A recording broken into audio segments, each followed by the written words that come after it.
Well, Carolyn, we want to remind you as we tell you this story that the video of the shooting, which you've likely seen, is graphic, but we're showing it tonight to highlight the bravery of the officers and Commander Davis, who was at point-blank range with the shooter. But I kept firing at him, and he kept standing.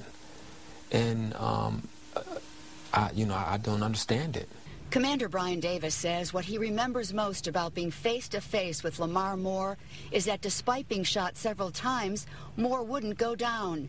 Tonight, Brian Davis says, when he thinks about the shooting, his mind goes elsewhere. Sometimes I find myself get emotional, but my emotions, and it's just really been the outpouring of support that I've gotten from everybody. It's just been incredible. It's been less than 3 weeks since gunfire exploded at the Northwestern District, leaving 2 sergeants, a police officer, and the commander injured. Less than 3 weeks since Brian's wife, Tamika, a police officer herself, got that call. I think the most fear that I had was just not knowing. I never felt like he was dying. She rushed to the hospital to see her husband. The cherry on top.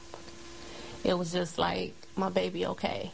Brian says he wasn't even scheduled to work that day, just stopped by to check on some cases and walked up to the desk to check a phone number, and in a split second, he was in a fight for life. I told Sadie, give me your gun, and I grabbed his gun, and then that's when I said. Even after the gunfight, even after I was shot, and one of the shotgun blasters actually hit my hand and knocked the gun out of my hand. And during that time, he had several shots in him, and he still was able to fire at me. Brian and Tamika have only been married since August, but Brian says having a wife now and a son in his life makes him more determined to get better, and they've talked about that a lot. I was just like shocked that Brian got shot. I was relieved and said, Brian's going to be okay. God is good all the time. We've all had moments of just overwhelming emotion where we just thank God, that it turned out the way that it did. I got my wife here. She's been by my side, and she's given me tremendous support.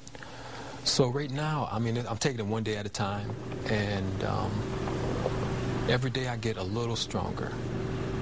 Now, Commander Davis says he hasn't made any decision about when or whether he'll come back to the force. Right now, he says he is focused on his family and on his recovery. We certainly wish him well. We wish all the officers well. Reporting live at the Northwestern District, I'm CHERYL, Channel 7 Action News.